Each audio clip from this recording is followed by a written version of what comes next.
This podcast details true crime cases. It contains adult themes and may contain descriptions of violence. It is not intended for children. Listener discretion is advised.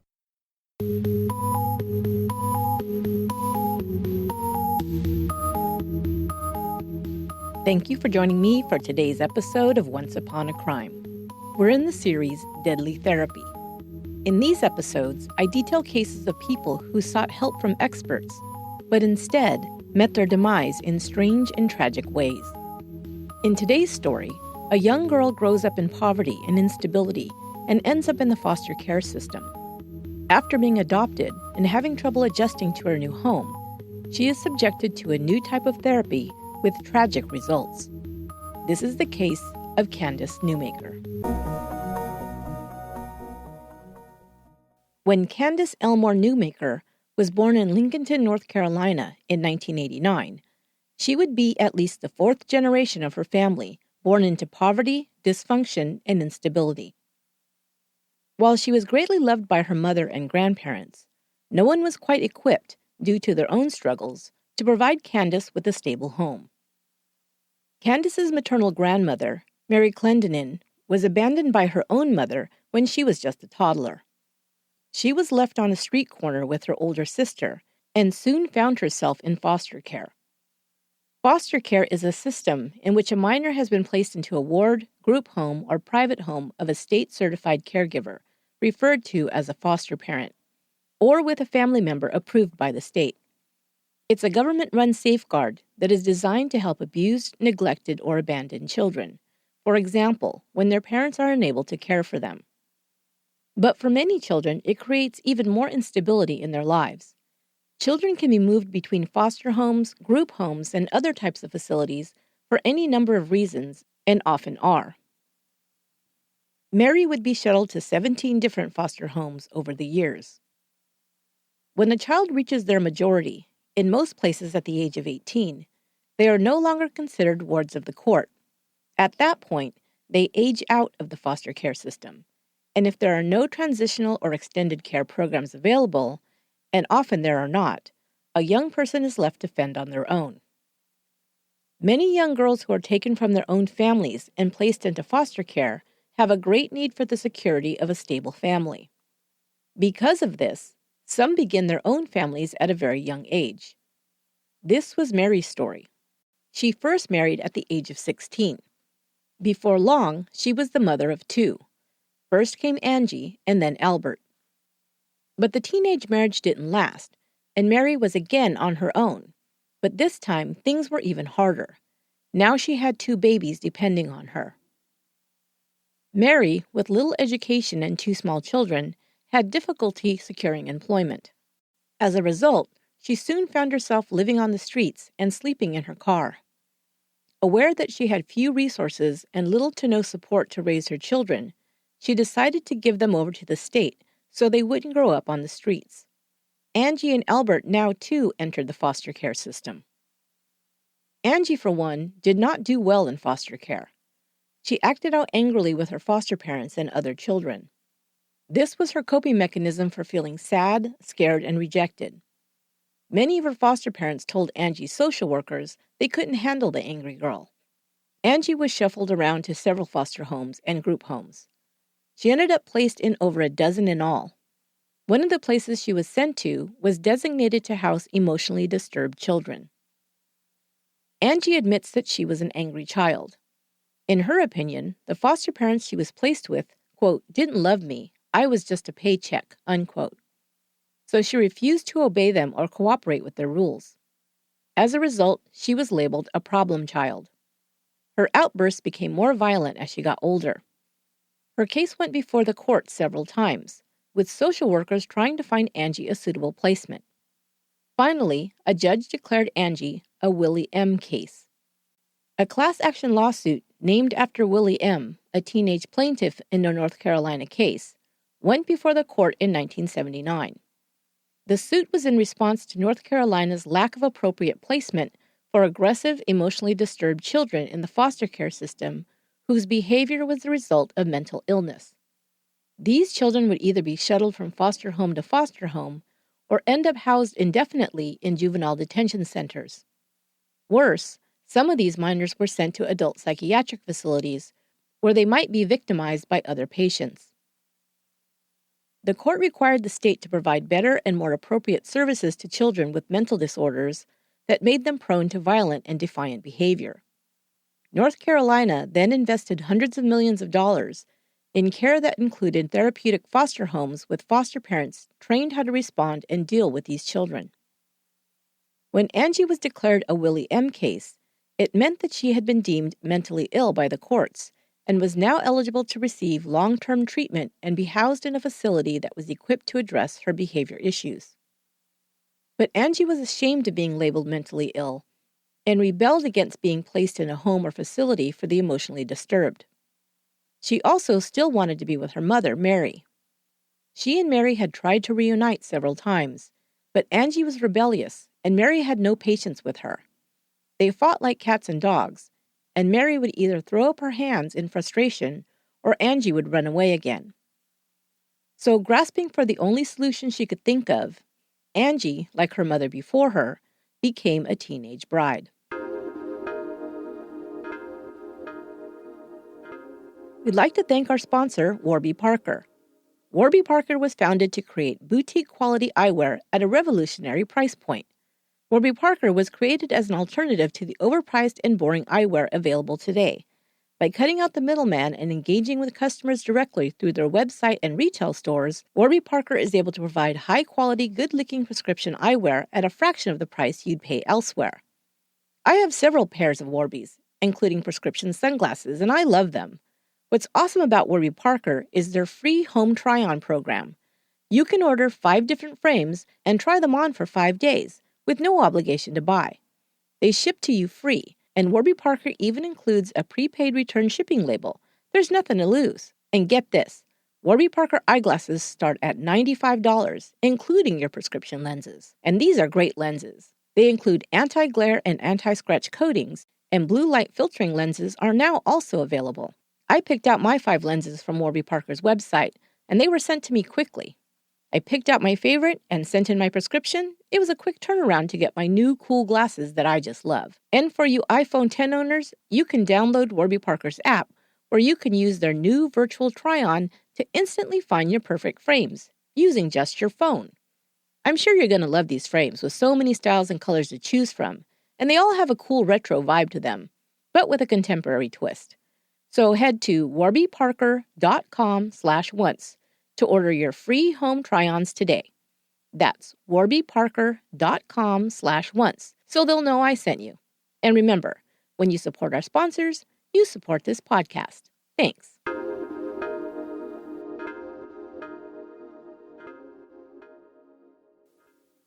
Angie became pregnant for the first time when she was still a teen. She'd given birth to a baby boy at the age of 16, but knowing that she had no way to care for him, she had given the baby up for adoption at birth.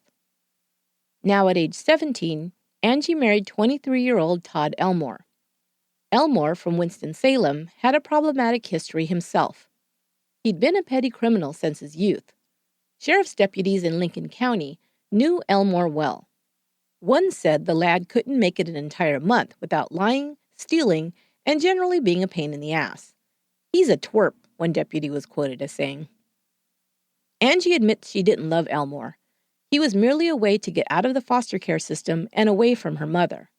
She was, however, in love with the idea of being a mother. She planned her first child and couldn't wait to start her little family. When she became pregnant, she played classical music for the baby she was carrying and read to her out loud from children's books. She learned that this would make her baby smart and wanted to give her child every opportunity she could so the baby might have a better life than she had experienced. By this time, Angie's mother Mary had married a man named David Davis. Davis would be the one constant in Angie and her children's lives. Davis was a mechanic who worked for the State Department of Transportation and was a good man. He excitedly anticipated the birth of his first grandchild and was at the hospital with a video camera the day Candace was born.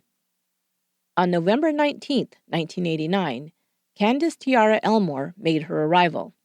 She was a healthy baby girl, weighing in at 9 pounds. Her step-grandfather David gave her the middle name Tiara, explaining that this baby girl was, quote, like a precious jewel. Angie would give birth to 2 more children in the next 3 years. Chelsea was born in 1991, and Michael followed in 1992. But while Angie loved her children, she struggled to raise them. Without a high school education or job skills, she was barely able to keep a roof over their heads. Todd offered her more trouble than help. He couldn't hold a job for long and often sabotaged Angie's ability to work, disappearing when she needed to get to work, leaving her without childcare, or starting a fight at the worst possible times. Angie worked several jobs, including at a fast food restaurant and a nursing home, but times were tough. She thought she could improve her earning potential by learning a trade. She began a cosmetology course at a beauty school, but was unable to complete the program and dropped out. Like most people living in poverty, the couple moved often, uprooting the children constantly, which caused even more instability. When they got behind on their rent, they would move again, looking for a cheaper place to live. But before long, the cycle began all over again. David Davis tried to help Angie and his grandchildren as much as he could, bringing groceries or helping with the rent. Angie's mother and stepfather defend her, while admitting that the children lived an unstable lifestyle. Those children were always clothed, always fed, always loved, Mary and David would later say. But financial woes, immaturity, and lack of coping skills led to high stress in the home, which in turn led to fights and arguments between Angie and Todd. Police were called to intervene more than a few times, with Todd being cited at least once for domestic violence. However, charges were dropped, Angie believes, because she didn't have a way to get to court to testify against him. Angie decided to leave Todd when Candace was only 3 and her other 2 children were still in diapers. They lived in a battered women's shelter for a time. Angie says that from her earliest recollection, Candace was very protective of her mother and siblings. She cared for her siblings like she was their mother, and if she saw her father hurting her mom, she'd intervene. She had a temper, Angie recalls, but it was because she was so protective of me. Candace was also very close to her grandparents, especially her grandfather. She called him Paw, and she was his little princess. Both her mother and grandparents took scores of photos of the little girl with the wavy brown hair and wide smile. Photos taken with her troll dolls, at her birthday parties blowing out candles, outside running in her grandparents' yard, all show a sweet, sometimes shy, sometimes scrappy little kid. But life continued to be chaotic for Angie and her children. She would reconcile with Todd, mostly out of desperation, and the cycle of moving, pawning items to pay the rent, finding and losing jobs, and moving again would continue. Angie, having lived most of her life with the state as her parent, now continued to be monitored as a young mother. Someone reported seeing her daughter Chelsea with scrapes on her back. Angie was questioned by a social worker. She explained that the trailer they were living in had a faulty back door that didn't latch properly, and Chelsea had tumbled out. This, in other circumstances, would be a normal childhood boo-boo, but Angie, having been diagnosed as someone with a mental illness and prone to violence, was not given the benefit of the doubt. As well, the children's father had been arrested for domestic violence, and it was incumbent upon the assigned social worker to ensure that they were safe. After being questioned by social services, Angie grew worried that they would try and take her children away. She and Todd packed up and moved out of the county to avoid this possibility. This only served to make them look as if they had something to hide. Months later, when Angie and Todd were tracked down, Candace, Chelsea, and Michael were removed from their parents' custody and placed into foster care for the first time. The children were scared, and Angie was devastated.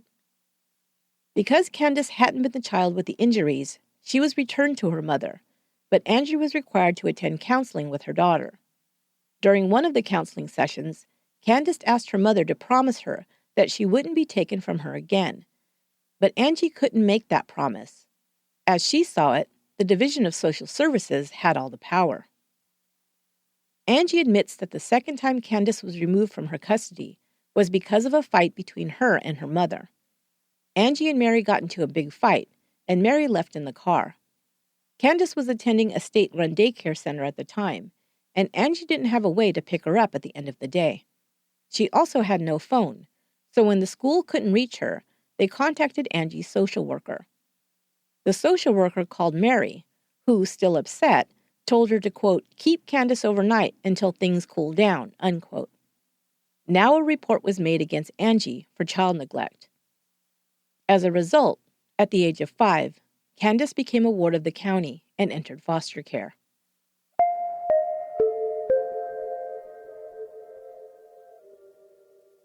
Candace Elmore had been through a lot during her 5 short years on Earth. Poverty, domestic violence, frequent moves, and family squabbles were all part of her daily life. But Candace was a happy and resilient child. All she wanted was to be with her mom, grandma, and her pawpaw David, who, even amidst their own challenges, loved and cherished her. But now the county had decided that neither her parents nor grandparents were fit to raise her and placed her into foster care. Candace did not take well to this change. She was scared, confused, and angry. She went on long crying fits, and nothing would console her. She threw temper tantrums and frequently had angry outbursts at her foster parents and the other children in these homes. Like her mother before her, Candace only had one coping mechanism when forced to be away from home and feeling scared: anger. Anger is classified as a secondary emotion by psychologists because we tend to resort to anger in order to protect ourselves or cover up more vulnerable feelings. The primary emotion might be fear, anxiety, or sadness, but this can lead a person to resort to anger when feeling helpless. Anger helps a person feel more powerful in the moment. Acting out in anger may keep others at arm's length or cause them to fear you. Both of these outcomes may help a child feel less vulnerable. Anger was frequently employed by her family of origin, and Candace was familiar with it. Her mother and father fought. Her grandmother and mother also had angry outbursts and arguments with each other. Candace learned this coping skill early on, but it caused problems once she was placed in foster care. She was shuffled around when her foster parents decided they couldn't handle her. Angie tried to get her children back, but without a good job or a decent place for the children to live, she was still labeled an unfit parent. The children's grandparents wanted to raise the children themselves, but would have had to jump through a lot of hoops to be considered an appropriate placement by the state, even though they were family. Mary had a spotty background of her own, coming out of the foster care system, and the fact that her own child had been placed in foster care didn't bode well either. While it pained them to admit it, David and Mary believed Angie's children might be better placed in another family where they might have a better life. They also worried about the children's father coming back into their lives. No, they thought it was better for the children to have a fresh start. Candace remained in foster care, and then her case went before a judge to determine if she would ever be returned to her mother. The judge reviewed the social worker's reports, listing Candace's angry outbursts and rebelliousness. Angie was now 24, but the judge emphasized her past behavior of aggression and rebelliousness while in foster care. Like mother, like daughter, another Willie M., the judge said, before terminating Angie's parental rights. Angie would later grow upset and angry, remembering the judge's words that day. Candace had always been a good girl, she said, but the judge decided differently. Quote, she was another flaw in the system to them. She was a system child to them. And I know what it feels like. I know what she was going through, Angie said. Many children who aren't infants remain in foster care until they reach the age of majority, like Angie. But Candace would be considered one of the lucky ones. At the age of 6, she was adopted by a woman who wanted to raise Candace as her own daughter. Newmaker possessed the desire and the resources to adopt Candace, and soon she would begin the new life her grandparents had wished for her.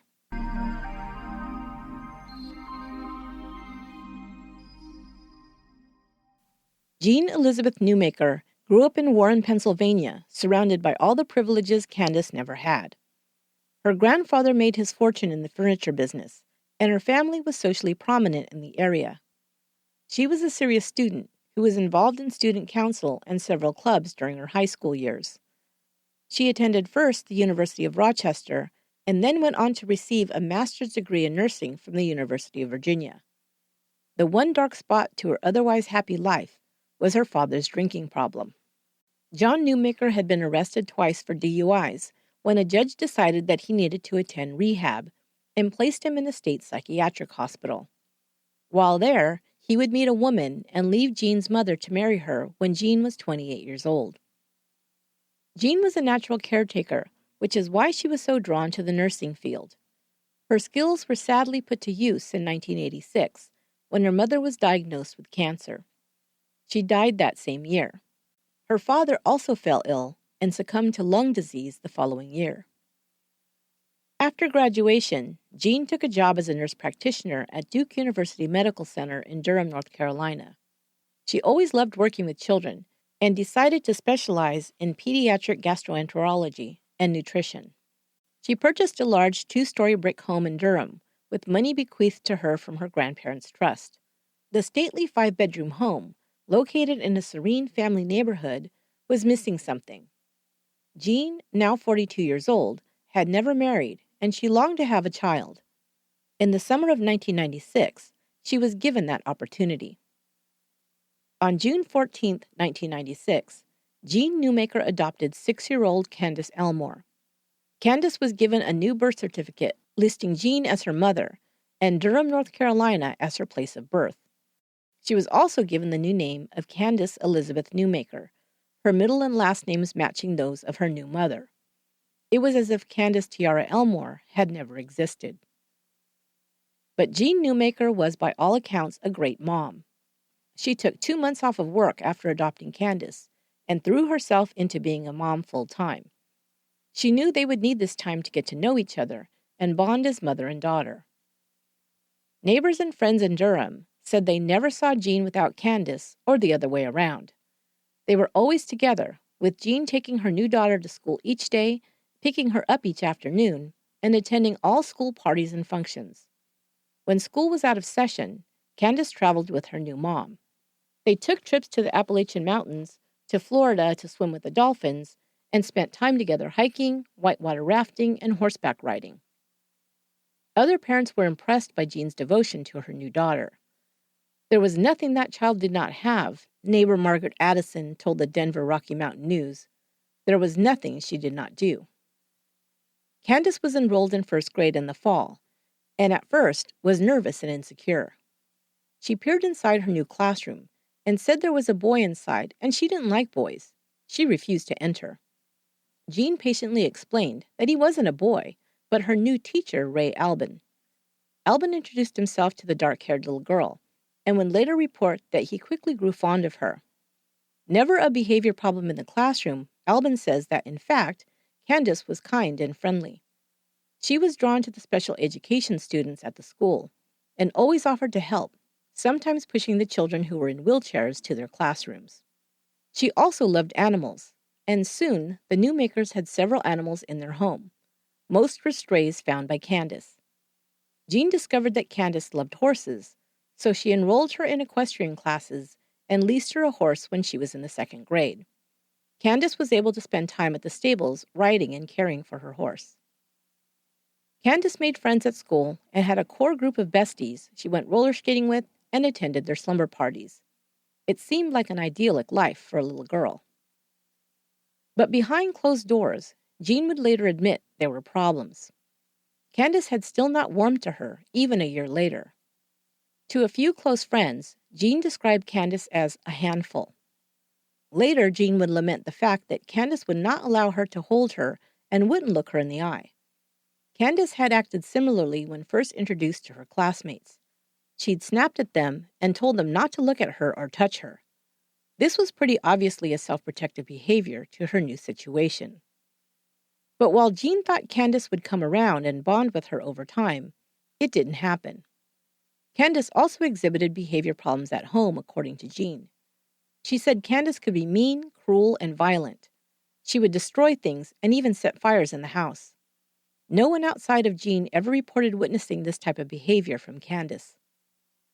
Jean began trying to address the problem by taking Candace to doctors, psychologists, and counselors over the ensuing years.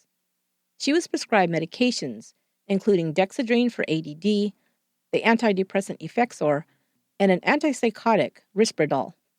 One doctor Jean consulted with at Duke University, Dr. Avi Lauschwitz, said, "This kid had been through a lot. I don't think she was a normal happy kid. She could smile and be real cute, then she could be mean. It was like having the average 18-year-old adolescent in your house. Dr. Lashwitz chalked up Candace's behavior as a defense mechanism for going through so many placements while in foster care. Jean had done her homework, and to her, the symptoms Candace was exhibiting correlated to a diagnosis of reactive attachment disorder.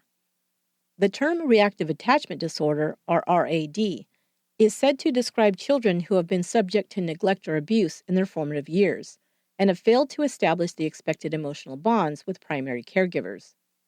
Symptoms of this disorder are listed as irritability, sadness, fearfulness, and difficulty interacting with adults or peers.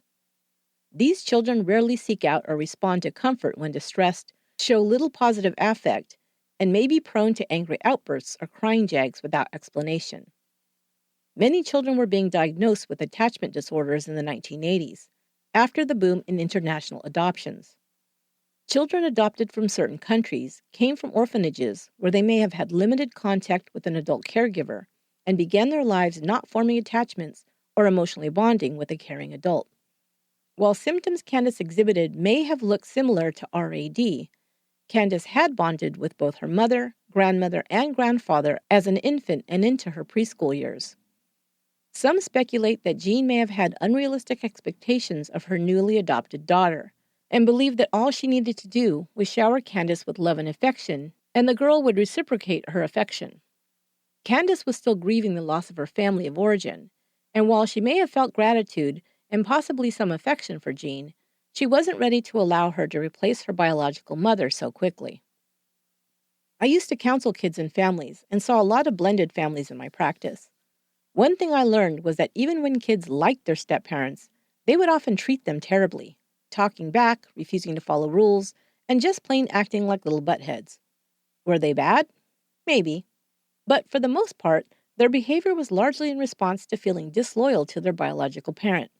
Especially if the child grew to like the step-parent, they felt like this was wrong in some way, because they felt they were being disloyal to the bio-parent, whom they also loved, of course. So they would double down on being shitty towards the step. I can feel some of you nodding as you hear these words. You know what I mean. Mad respect to all of you who are step-parents or adoptive parents. It's a tough job. Even when you're right, you're wrong. Know what I mean? Anyway, my advice to step-parents who were dealing with this issue was to know that, first of all, this was normal. Secondly, to be patient. Also, they might benefit from altering their expectations. Rather than expecting their blended family to be the Brady Bunch, they may benefit from being more realistic. Yes, the child should be respectful towards the new parent, but they couldn't expect them to love or even like them right away. But Jean felt there was something wrong with Candace, and she sought out ways to remedy the situation.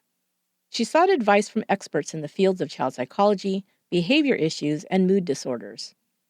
In October of 1999, Jean attended a conference held by the Association for the Treatment and Training in the Attachment of Children. There, Jean heard case studies presented by psychologists and talked to parents of children with RAD, and finally felt validated. She had tried to talk to other parents she knew about her challenges with Candace, but would get advice like, be patient, or I'm sure she'll come around, or I've never noticed any serious problems with her behavior. It made her feel frustrated and like a failed parent. At the conference, Jean heard accounts of children who, to her, sounded just like Candace. They were described as often charming to others, but terrors in their own homes. They were manipulative and would rebel, resist, and defy everything put to them by their parents. Their main goal was, above all else, to be in control, it was explained. They could resort to destruction of property or even violence. This often left parents at their wits' end and feeling isolated. Parents of RAD kids also spoke at the conference about never receiving any of the perks of being a parent.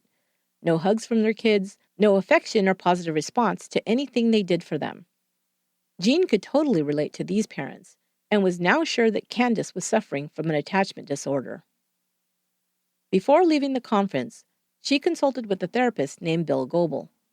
Goebel, without meeting Candace, but based on speaking with Jean and her answers on the assessment form, diagnosed Candace as a fairly severe case of attachment disorder. He suggested she take her daughter to see Connell Watkins at the Attachment Center in Evergreen, Colorado. Jean spoke with Watkins several times and got more information about the type of therapy she and the attachment center advocated. Watkins explained that children who didn't receive consistent love and care as infants experienced everything as a crisis. If they were hungry, wet, or lonely, and their needs weren't met by their caretakers, they learned that no one could be trusted. The only way to feel secure is to feel in control, so everything becomes a battle between the child and adult caretakers. The children learn to be cunning and manipulative and may grow up to be violent, antisocial, and dangerous if not treated, Watkins explained. The way these children were reprogrammed at the attachment center, she explained, was by the use of holding therapy.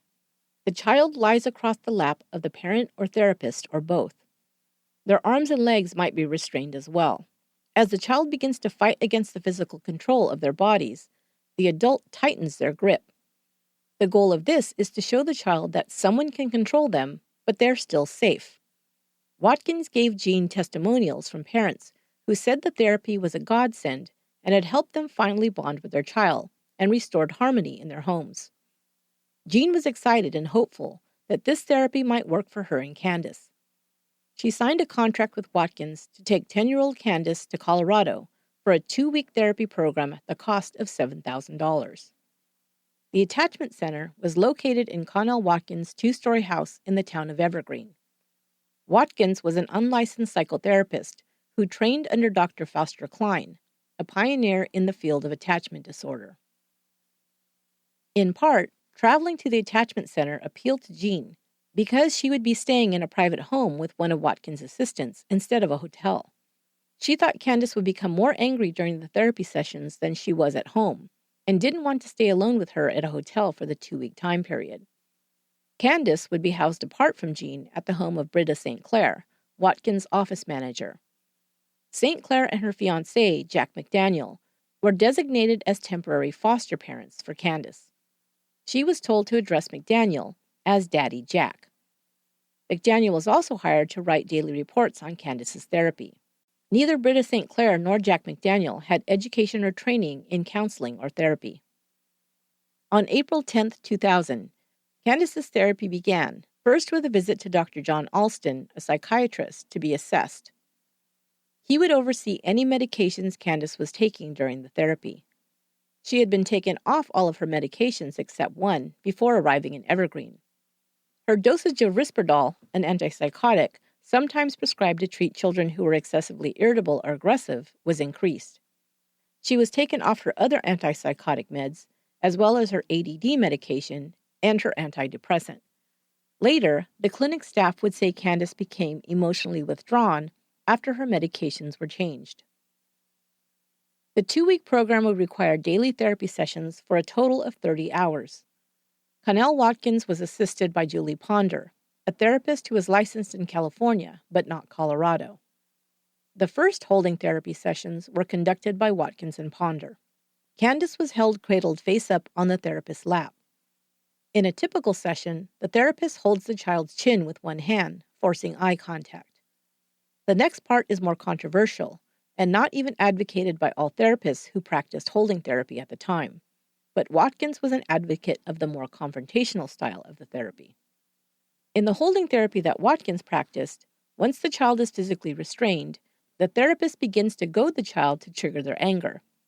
They may taunt them in a kind of "who's in charge now" challenge. Children, of course, often resist and begin to fight and try to get free of the therapist. The therapist just continues to hold on tighter, allowing the child to vent, but not giving in to them. The final stage is called the joy of surrender, when the child stops fighting and allows their rage to dissipate. They are cradled in the arms of the therapist, and the therapy is successful when the child realizes that they have given up control and are still safe. Critics say that this type of therapy, rather than helping a child, can further traumatize them and creates a trauma bond, as in hostage and captor. Candace experienced a week of holding therapy, but Jean later reported that progress had not gone as well as they'd hoped. Watkins could not get her to engage or fight back. She did not get angry or lash out, even when they tried to goad her into anger by saying her mother Angie had abandoned her and didn't love her. On April 17th, after 7 days of therapy, Candace was put back on Effexor, her antidepressant. Dr. Alston said this was to counter her dissociation, or lack of connection with her feelings. They then tried another method called compression therapy. Candace was made to lie down on a mat and was wrapped in a sheet, leaving only her head uncovered. They then placed large cushions on either side of her. Jean was to lie on top of her daughter, distributing her weight across the cushions. She was to make eye contact with Candace while physically placing herself in control of her.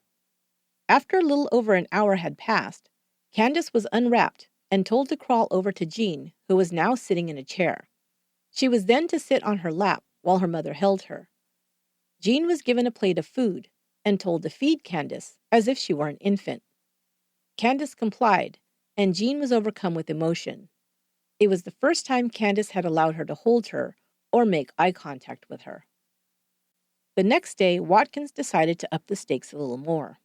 This time, they would conduct a rebirthing session. Rebirthing is a form of therapy that was controversial and used by only a handful of therapists at the time.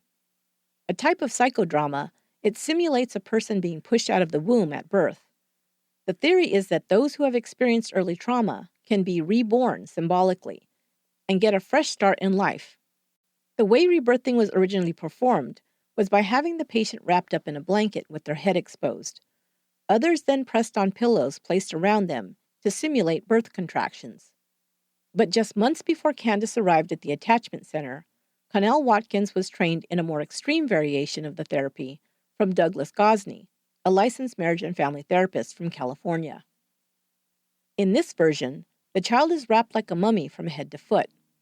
After Connell Watkins learned this technique, Douglas Gosney stayed in Evergreen for a time, and they performed it with a half a dozen attachment center patients.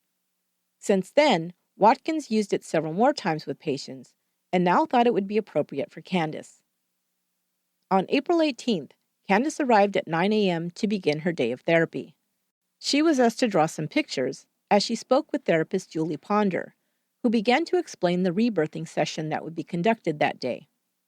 A video camera was mounted on a tripod in the corner of the room and would record the entire morning's events as they unfolded. On the video, Candace is seen yawning several times and says that she is tired because she'd had a nightmare the night before. She remembered that in the dream, she was being murdered. She talks about a vague memory of when she was very young, where her birth mother had, quote, dropped her out of a second-story window, unquote. Ponder asks Candace if she wants to be reborn to her new mother. Candace says yes, because she wants to be safe and doesn't want to be dropped out of windows. Ponder begins to tell her about how the rebirthing will go. Being a baby is hard. Being born is hard, Ponder tells her. You must scream and cry, because that's how a baby does it. You must look for your mother, reach for her out of the womb. You will have lots of air to breathe, she assures her. Candace now sits on a pad on the floor and removes her shoes. She then is told to stand up, and Ponder puts a queen-size blue flannel sheet on the floor. She is told to lie down on her left side in a fetal position, which Candace does. She is wrapped tightly by Ponder, who gathers the four corners of the sheet at the top of Candace's head and twists them together. Now Connell Watkins enters the room and props 4 pillows into a tent over Candace's body. Jean and Jack McDaniel also enter the room now. Britta St. Clair comes in pushing Tammy, her foster daughter, in a wheelchair. Why Tammy is there is never explained. Watkins sits at Candace's feet. St. Clair sits with her back against Candace's knees. McDaniel lies against Candace's chest. Ponder is positioned at Candace's head, holding the sheet tightly closed in her left hand. Jean is told to stay near Candace's head where she is supposed to emerge. Now 4 adults, with a cumulative weight of over 650 pounds, are pushing against all 4 sides of the 70-pound girl. After just a few minutes, Candace can be heard getting frustrated. Whoever is pushing on my head, it's not helping, Candace says. 10 minutes in, she is ready to give up. I can't do it. I can't breathe, Candace repeats several times. Then Candace says she's going to die and begs for air. Watkins and Ponder both keep pushing against her, telling her that being born is, quote, the hardest thing that you do, unquote. Now the adults reposition themselves, pushing even more force against Candace. Watkins braces her feet against a couch to push harder. Ponder pushes against a brick fireplace hearth.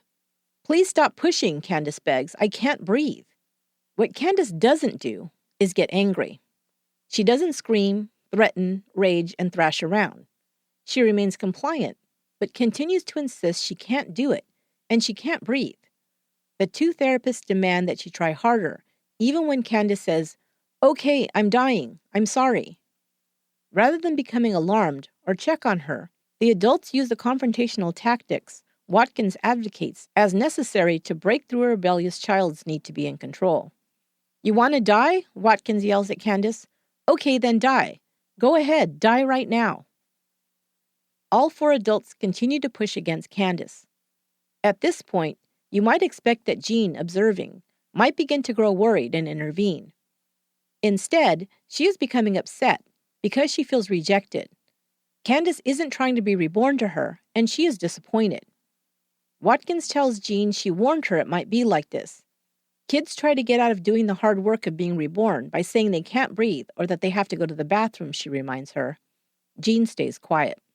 At 20 minutes into the session, Candace pleads for oxygen and says she's going to vomit. "Go ahead," Ponder responds. At 30 minutes into the rebirthing session, Candace goes quiet. Ponder and Watkins order her to scream for her life. She makes choking or gagging sounds, but says no. The adults reposition themselves and continue pushing. Ponder tells Jack McDaniel to reposition himself so Candace really has to fight for air. He does so, moving himself against the pillow that is over Candace's head. 10 more minutes pass. Candace makes no sound. Jean finally speaks up. "Baby, do you want to be reborn?" she asks. Weakly, Candace answers, "No." It's the last word she'll say. Ponder comments that she is, quote, "stuck in there in her puke and poop," unquote, acknowledging that she knows Candace has vomited and defecated inside the blanket. Still, no one moves to help her. 10 more minutes pass. "She's breathing fine," Watkins comments, although how she could know that is anyone's guess. 7 more minutes pass. Ponder places a hand inside the blanket and comments that it's wet inside and says she's sweaty in there, quote, "which is good," unquote. Watkins makes a gesture towards Ponder, asking her if Candace is breathing. Ponder says she isn't sure. "I touched her face and it's just sweaty," she admits. There is still no sound coming from Candace. Watkins now tells Jean she should leave the room. "Candace is able to pick up on your sorrow," she explains. Jean goes upstairs to another room to watch the rest of the session on a TV monitor. Watkins leaves with Jean for a moment, who is upset and crying that Candace is not trying to be reborn to her. Watkins tells her not to give up before returning to the therapy room where the session continues. 6 more minutes pass, and Watkins asks Jack McDaniel and Britta St. Clair to also leave the room. They join Jean. Watkins and Ponder continue with the session, pushing on Candace for 4 more minutes. Almost 50 minutes have passed, and about 10 since Candace's last word was uttered. They finally decide to unwrap her from the blanket. "Oh, there she is," Watkins says, still treating Candace as if she's being rebellious and goading her to react. Quote, "She's sleeping in her vomit," unquote, still not sounding concerned. She calls Candace's name once, twice. There's no response. At 10:53 a.m., Jean runs into the room. Candace's face is blue and she isn't breathing. Jean begins to administer CPR, assisted by Ponder. Watkins calls 911 at 10:56 a.m.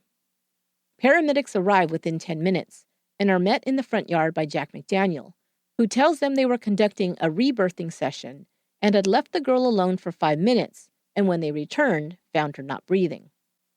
The paramedics find the little girl lying on the floor with 2 women working over her. She is blue, cool to the touch, not breathing, and had no pulse. Her pupils are fixed and dilated, her eyes full of red spots. She's been down for more than 10 minutes, they gauged. They suspected asphyxia. The prognosis appeared poor. Paramedics continued to work on reviving Candace for 15 more minutes. They detected a small pulse, so they called for an airlift to Children's Hospital in Denver. By the next morning, however, Candace would be pronounced brain dead. The official report would read that her severe brain injury was due to mechanical asphyxiation, which occurred while she was restrained during therapy sessions. Connell Watkins was quick to say that Candace's death was an unforeseen and terrible accident. But the videotape, which had recorded the entire event, told a different story to investigators. The Jefferson County District Attorney's Office would say it wasn't an accident, but a horrible crime against a helpless little girl.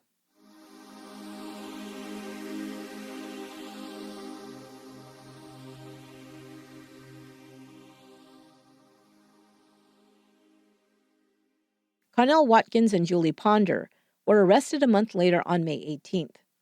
The two assistants, Jack McDaniel and Britta St. Clair, were arrested the next day. They were charged with knowingly or recklessly committing child abuse resulting in death. They all pled not guilty.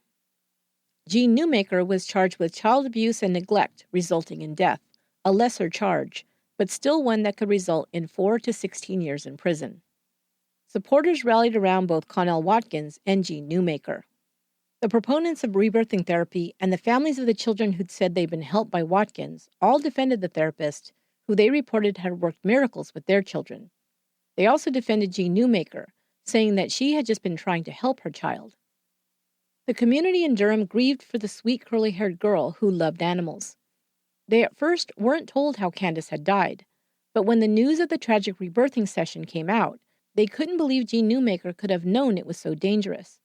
She adored that girl, they all said. It was such a tragedy, and they were sure Jean was suffering Candace's loss greatly. They pulled together to offer her their help and support, but she wasn't speaking to anyone and remained locked away in her home.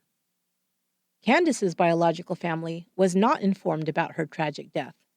It wasn't until 5 months after Candace's funeral that Angie was told by a reporter what had happened to her little girl. Angie Elmore, now 29, immediately began to sob and hurried to call her mother Mary, telling her to come quick. When Mary arrived, Angie ran to her and blurted out the news of Candace's death. Mary began to scream, and the two women leaned on each other for support, barely making it to Angie's porch before Mary started to collapse. After pulling herself together, Angie told the reporter regarding her daughter's adoptive mother, "What she did was cuckoo. She played God with my child." She didn't give up her children, she clarified. The social workers took them away. Angie said, "I told them, if you take her away from me, it'll kill her." And that's exactly what they did. Candace's two younger siblings had also been adopted. Angie didn't know where they were, but only knew that they had been adopted together. Angie had since had 2 more children with a man named Larry. Larry Jr. had just turned 4, and Andrew, her 6th child, was born just 18 days before Candace's death. She and Larry had since split up, and she was raising the boys on her own. Later, the couple would share custody of their children.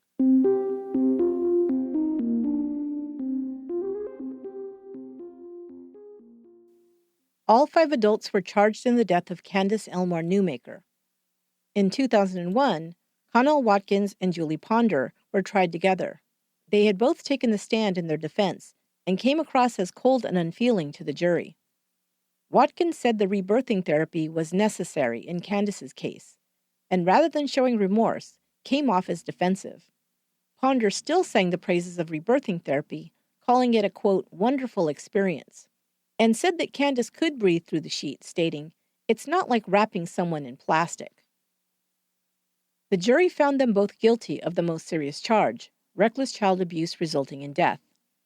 However, facing a 16 to 48-year sentence, the judge decided to hand down the minimum sentence of only 16 years, based on the fact that there was no evidence that they had intended to harm Candace. Britta St. Clair and Jack McDaniel were allowed to plea bargain their charges down to criminally negligent child abuse and were given 10 years probation and ordered to complete 1,000 hours of community service. Jean Newmaker testified as a witness in the trial of Connell Watkins and Julie Ponder. In exchange, her testimony would not be used as evidence against her at her own trial. She then pled guilty to neglect and child abuse resulting in death and was given a 4-year suspended sentence. She would not be required to spend any time behind bars because, the judge said, she and Candace had been victims of quack psychology. The prosecutor asked that at least Jean Newmaker should have her nursing license revoked, but the judge refused to make that ruling, saying it would be pointless. She was required to serve 400 hours of community service and attend grief counseling, after which she was allowed to have the conviction expunged from her record. Connell Watkins appealed her sentence, arguing that she and Julie Ponder should have been tried separately. She lost the appeal. Released on parole in 2008 under intense supervision, she was required to live in a halfway house and wear an ankle bracelet that monitored her whereabouts. She was also prohibited from having contact with children or working in the counseling field. She had served 7 years of her 16-year sentence when released. Between 1995 and 2005, 5 children reportedly died from practices related to some form of attachment therapy. In 2002, the American Psychological Association condemned the use of rebirthing techniques, calling them, quote, extreme methods that can pose serious risk and should not be used under any circumstances, unquote. In 2006, the United States Senate approved resolutions stating that therapeutic rebirthing techniques were deemed dangerous and now prohibited by law. The states of Colorado and North Carolina had already passed similar legislation as a result of Candace's death. These were known as Candace's laws.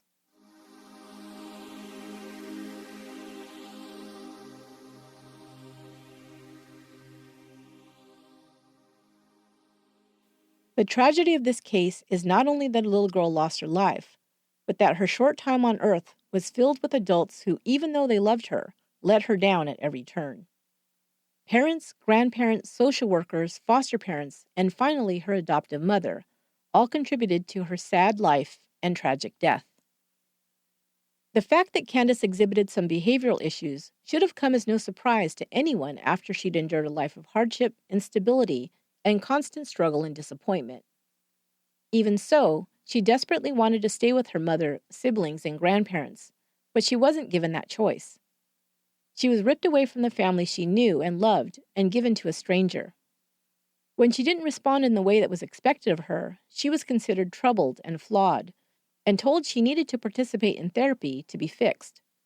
But instead of being helped, she was suffocated to death, her pleas for help ignored. There's no happy ending to this story, but perhaps a lesson can be learned. We must remember that children are without power, and their voices often go unheard. We, as the adults, should do better to reach out to the children we know and love, and even those that we don't, who may be struggling and in need of someone to see them, to hear them, and advocate for their needs.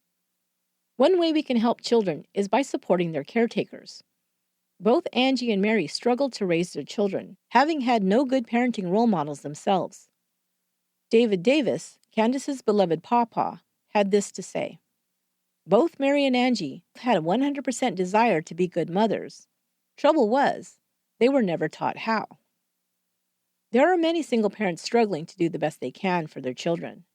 There are also children who were raised in the foster care system and are left to fend for themselves on the day they age out of that system, many without a reliable support system.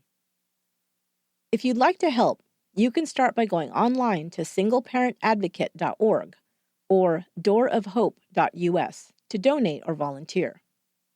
To help a foster child, you can become a court-appointed special advocate, mentor a child in foster care, or donate supplies to foster care organizations, and there are many other ways you can help. For more information, go to adoptuskids.org or togetherwerise.org. That will do it for today's episode of Once Upon a Crime. Once again, I'd like to thank Lorena Garcia for her help in researching this episode. You can become a Patreon supporter to get bonus episodes, a welcome packet with merchandise, early release episodes when available, and more. Go to patreon.com/onceuponacrime to become a patron. You may have heard that I'm holding a live event in Campbell, California on Sunday, July 21st at 23 Skidoo Vintage and Retro Store. The tickets have all sold out. Thank you to all who snatched those up so quickly. I can't wait to present this local true crime case from my hometown of San Jose, California. But if you didn't get a ticket, you can still take part in this special event. After the presentation, I'll be sticking around for a meet and greet, and there's no ticket required for this. You can also do some after-hours shopping at the store. It's a really cool place full of retro clothing, accessories, and one-of-a-kind items I know true crime heads will love. Show up around 7:30 to say hi, pick up some free OUAC swag, and check out 23 Skidoo Vintage and Retro Store, located at Winchester and Campbell Avenues in Campbell. There's a link with the details in the show notes or on our Facebook page. I hope to see you there. Once Upon a Crime is written, produced, and edited by me, Esther Ludlow. Until next time, be good to one another.